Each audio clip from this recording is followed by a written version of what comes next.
Assalamualaikum warahmatullahi wabarakatuh. Jumpa kembali bersama Aida Happy Family YouTube channel, saluran edukasi, hiburan dan informasi. Kali ini kita mengambil topik tentang regulatory framework and government support in HSSE, or the importance in selecting the standardized PPA for safety. Semoga tayangan kali ini bermanfaat untuk kita semua.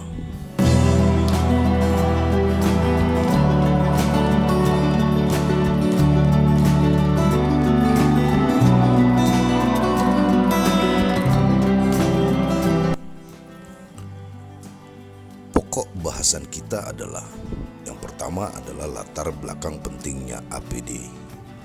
Yang kedua adalah pengertian APD atau PPA dan jenis-jenis APD.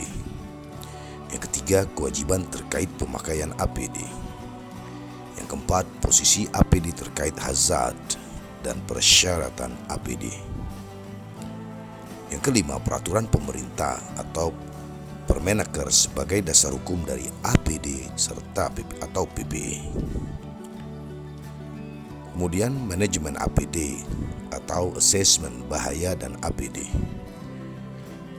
Kemudian standarisasi APD sesuai SNI atau OSHA. Dan kondisi pengaturan APD saat ini di Indonesia.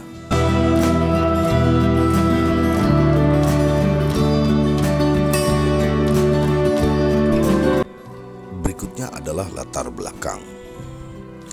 Angka kecelakaan kerja atau KK di Indonesia masih relatif tinggi atau ILO.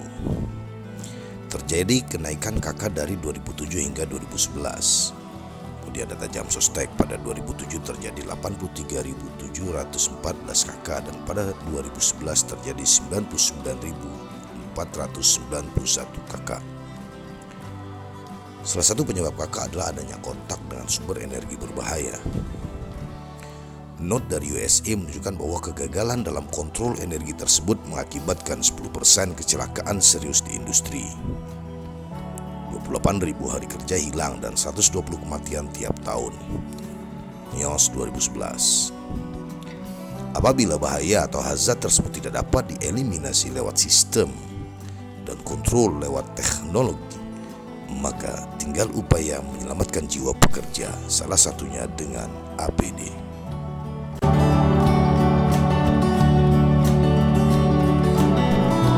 Kemudian kita melanjut pada APD dan proses bahaya. Tindakan penyelamatan terhadap resiko bahaya umumnya berdasarkan urutan sebagai berikut. A. Eliminasi resiko lewat penggantian bahan atau dengan cara lain. B. Kontrol resiko dengan perangkat teknologi atau sistem, misal dengan ventilasi, konstruksi selubung, dan lain-lain. Yang C. Pemakaian APD. Manakala A dan B gagal, maka mengendalikan resiko adalah lindungi Anda dengan APD. APD tentulah sangat penting. Sekarang pengertian APD. Menurut Peraturan Menteri Tenaga Kerja dan Transmigrasi Republik Indonesia Nomor 8/Men/7/2010, alat pelindung diri atau APD atau Personal Protective Equipment atau PPE didefinisikan sebagai alat yang mempunyai kemampuan untuk melindungi seseorang yang fungsinya mengisolasi sebagian atau seluruh tubuh dari potensi bahaya di tempat kerja. Contoh APD atau PPE untuk penanganan bahan-bahan kimia. Pertama, pakaian pelindung, protective clothing. Yang kedua, pelindung tangan dan kaki, hand and foot protective equipment. Yang ketiga, pelindung mata dan muka atau eye and face protective equipment. Dan yang keempat, pelindung pernafasan atau respiratory protective equipment.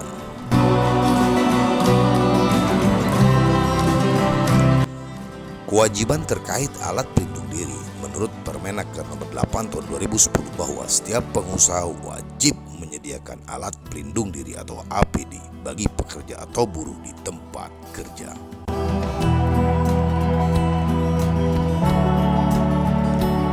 Grafik ini menggambarkan persentase pemenuhan persyaratan alat pelindung diri pada berbagai industri, mulai dari petrochemical sampai dengan elektronik.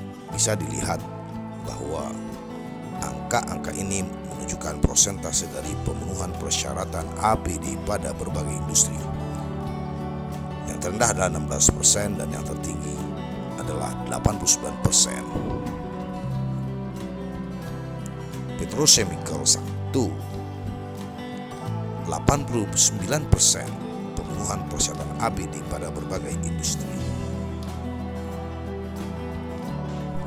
Terendah food and beverage 16% dan chemical 16%. Persoalannya adalah mengapa APD kurang diperhatikan. Pertama, faktor-faktor individu seperti ilmu pengetahuan, keyakinan, perilaku, persepsi akan risiko, sejarah masa lalu dan aspek sosial budaya. Kedua, faktor-faktor lingkungan termasuk ketersediaan peralatan dan negatif pressure rooms. Dan yang ketiga, faktor-faktor organisasi seperti harapan manajemen dan umpan balik kinerja, kebijakan di tempat kerja, program pelatihan, dan edukasi. Jangan jadikan K3 sebagai beban, melainkan sebagai kebutuhan.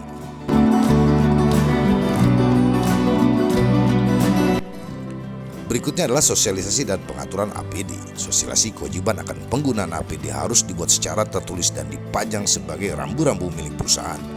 Pengaturan APD dapat dilakukan dengan cara sebagai berikut.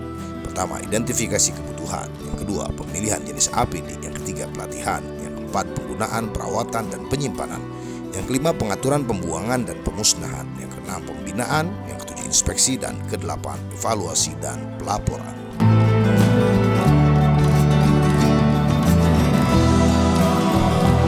Persyaratan keamanan di industri, menyiapkan sarana keselamatan bahan berbahaya dan beracun atau B3, lemari bahan berbahaya dan beracun atau B3, penyiraman badan body wash, pencucian mata eye washer, alat pelindung diri atau APD, rambu dan simpul bahan berbahaya dan beracun atau B3, dan spill kit.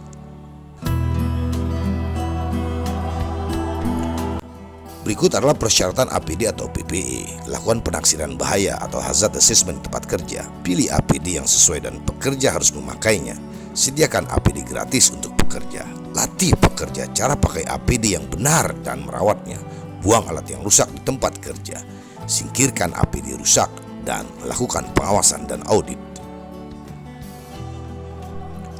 Hazard assessment. Kategori dasar bahaya, impact, penetrasi, kompresi atau rollover, kimia, panas atau dingin, debu berbahaya, radiasi cahaya, biologi.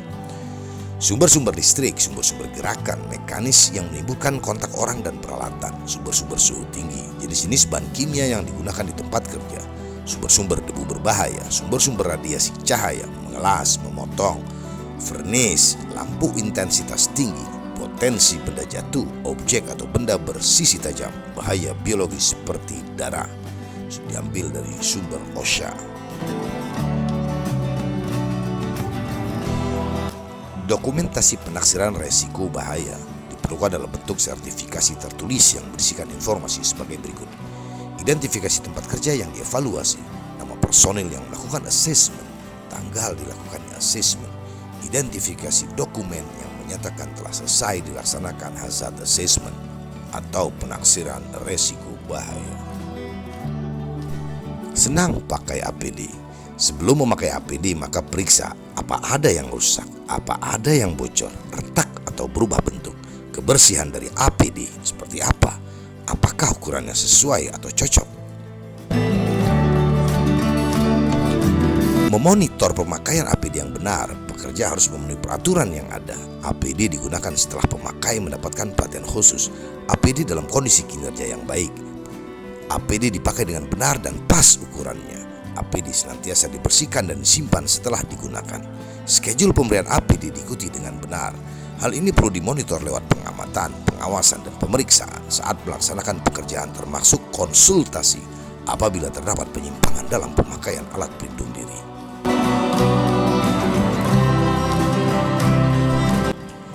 PPA Assessment atau penilaian APD. Sesuai peraturan yang berlaku, informasi tentang bahaya yang dihadapi di tempat kerja atau MSDS, standar-standar kesehatan, kualifikasi APD terkait standar nasional atau internasional, spesifikasi APD dari manufaktur, data kualitas udara di lingkungan tempat kerja. Seleksi APD yang cocok. Berdasarkan PPA Assessment, pengusaha harus memilih APD yang cocok untuk pekerjanya, yaitu memenuhi persyaratan peraturan, tepat untuk antisipasi resiko yang dihadapi, efektif mencegah atau mengendalikan resiko tanpa menambah resiko, memperhitungkan persyaratan ergonomis dan kondisi kesehatan pemakai APD, pas terpasang dengan baik setelah penyesuaian atau fit, tidak ada hambatan dengan alat APD lainnya.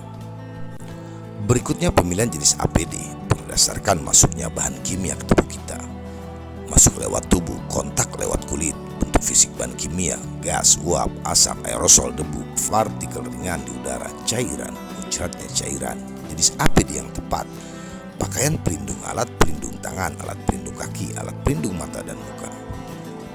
Masuk tubuh lewat kontak lewat terhirup, bentuk fisik bahan kimia, gas atau uap, asap, aerosol, debu, partikel ringan di udara, jenis APD yang tepat, alat pelindung pernapasan atau respiratory.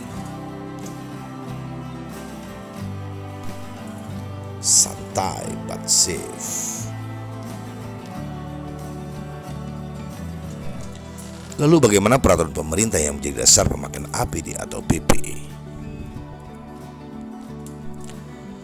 A Regulatory Framework Permenaker nomor 8 tahun 2010. Pertama, Article 1 Term and Definition, Article 2 The Obligation of Employer, Article 3 Types of PPS, Article 4 PPA shall be used in the workplace, Article 5 The obligation to set up signage on PPA, Article 6 The workers shall use PPA, Article 7 Employers shall apply management of PPA, Article 8 Removal of damaged PPA and official report, Article 9 Sanction for incompliance of Art 2, 4 and 5, Article 10 Supervision, Article 11 Start enacted July 2010.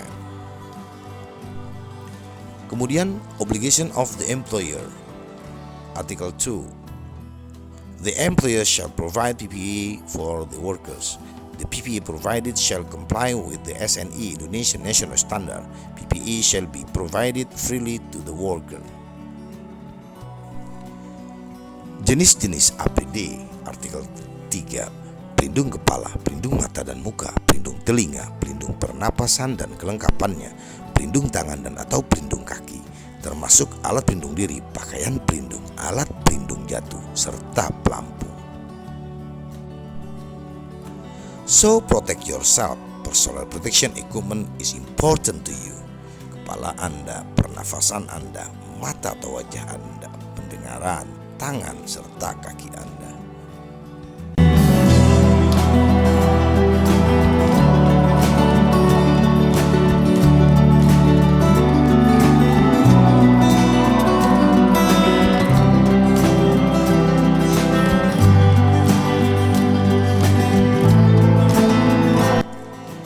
The obligation to provide signage.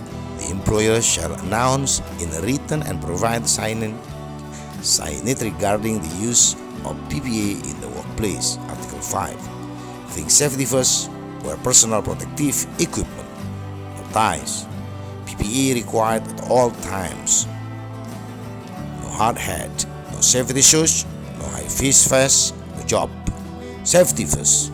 Do not enter unless wearing safety equipment. PPE free area.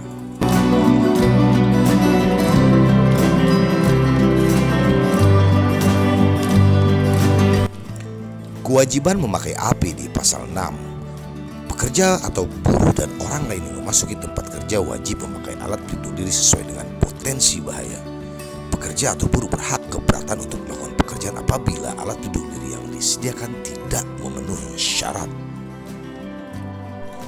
Manajemen APD, Artikel 7 pengusaha atau pengurus wajib melaksanakan manajemen APD di tempat kerja. Ini meliputi identifikasi kebutuhan dan syarat APD, pemilihan APD sesuai dengan jenis bahaya, pelatihan tentang APD, penggunaan, perawatan dan penyimpanan, tata laksana pembuangan atau pemusnahan, pembinaan, inspeksi dan supervisi berkala, evaluasi dan pelaporan. Damaged PPE shall be replaced. Ini adalah gambar damaged PPE, helm yang rusak, sarung tangan yang rusak, kemudian untuk alat-alat yang bersifat pengelasan yang rusak, ada sarung tangan yang rusak dan juga sepatu atau boots yang rusak yang tidak lagi melindungi kaki pekerja. Kemudian pelatihan APD, pelatihan diperlukan untuk sedikitnya pekerja mampu memahami bila mana APD diperlukan, APD jenis mana yang diperlukan, bagaimana memakai APD secara baik dan benar, pakai, lepas, setel dan simpan, batasan kemampuan atau daya tahan APD, cara pemeliharaan APD dan pemusnahannya. Ini sumber dari OSHA. Removal of PPE artikel 8, APD yang rusak dan tidak berfungsi harus dibuang. APD yang kadaluarsa serta mengandung bahan berbahaya harus dimusnahkan. Pemusnahan APD yang mengandung B3 harus dilengkapi berita acara. Sanction Art 245. Pengusaha atau pengurus yang tidak memenuhi ketentuan sebagaimana dimaksud pada pasal 2, pasal 4 dan pasal 5 dapat dikenakan sanksi sesuai Undang-Undang Nomor 1 Tahun 1970. Last but not least, simpulan dan saran, APD atau PPE adalah faktor penting dalam masalah keselamatan kerja. Payung hukum pemakaian APD atau PPE adalah Permenaker Nomor 8 2010 yang memuat antara lain tentang kewajiban pengusaha dalam penyediaan APD, jenis-jenis APD, manajemen APD, pengawasan dan sanksi, keharusan penyediaan dan pemeliharaan APD yang memenuhi standar keamanan. Okay, work safely, your family is waiting for you at home. Demikian, terima kasih atas segala perhatiannya. Mohon maaf atas kekurangan di sana sini. Akhirnya, wassalamualaikum warahmatullahi wabarakatuh.